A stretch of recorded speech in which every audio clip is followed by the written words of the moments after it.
Okay, so today we're working on a 2000 Toyota pickup truck. You can see I got it all masked off. We got some rust in the hood, just where the stones have been chipping away at the hood. So we're just cleaning this up a bit. We got some chrome right here, so I'm going to be very careful and do this by hand and get the rust out of it. And we got a little bit on the corner here. We're going to be working on the door here. We got a spot here. I don't know what happened to this one spot. It looks like it got chipped or something, and then he fixed it with a paint pen. If you're wondering what this is, these are magnetic guards that I have that have a lip on the edge, and they're magnetic and they stick to vehicles, so I could stick it right where I need to, and it protects the edge of the other door when I'm running a sander or something along here. And now I have a protection against the edge of this door so I don't nick it with the sander or something. So those are handy. I have a bunch of these. Okay, on the tailgate we got, he asked me to fix this one dent and the paint, but I also noticed there's a couple little nicks up here that have been touched up with a paint pen, so we'll just fix them both since I'm going to be painting this whole section of the panel anyway. And then up here on the corner, back corner, we got a couple little rust spots started out, and we got one right inside the edge here that I'm going to take care of as well. So, you know, I got it taped off small right now, and then I do the repair, and then when I go to spray paint, I'm going to open this up a little further so I'm not getting a square.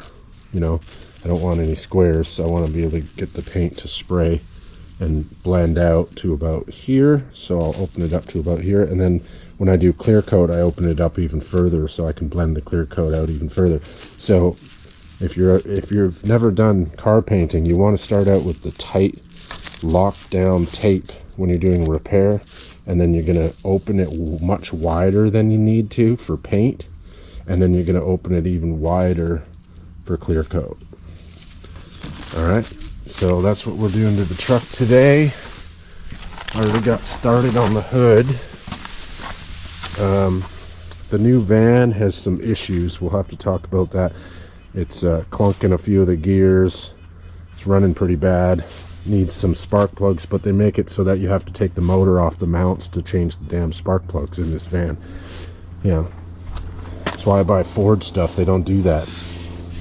But anyway, the Chevy van's gonna do fine, I think, for the business. I mean, it got me here. It's the first time I've used it for the business since I lost my truck. Okay, so this one's gonna be a little hard. We got a spot right in the chrome, right up against the chrome here. So without removing the entire grill and stuff in this truck, I'm gonna just have to get in here and do this with my fingers like this with some sandpaper and clean it all up, get it down to bare metal, and then I'm gonna have to paint some primer in there with a paintbrush, real careful, get it down in there, and then the rest I could spray. All right, so that's what we're up to right now, and I'll give you an update when we get a little more done on it.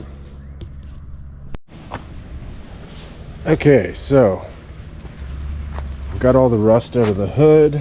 I put a little bit of spot putty or finishing putty on a couple of them because they had such deep pitting. The pitting was all the way into the metal. So just put a little bit of spot putty on these areas. This door actually had some work done on it before and had a little bit of body filler, so I ended up having to go a little bigger than the area. It was only this big, but the rust was actually this big, and then there was body filler already on the door, so I had to feather it out a little further to get it to feather nice. And then I just added a little bit of spot putty, finishing putty on here just to help make it transition nice. And when I sand all that off, it'll be nice and slick all the way into the edge here, and that way it won't have any bumps or ripples or dips or any level changes in the paint after I put primer and paint on it. Oh, hello, kitty.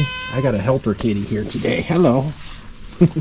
Not sure his name. He keeps popping his head out once in a while. Same on the tailgate. We had some pitting in the areas where I took the rust out, and I just wanted to make sure it was nice and flat before I put primer and paint on it. So I just put some spot putty on there. Gonna sand that off, and then this one didn't need any because it's nice and level already, so we'll just put some primer on that and that'll level it up. What do you want, Kitty? Kitty's trying to help me out today.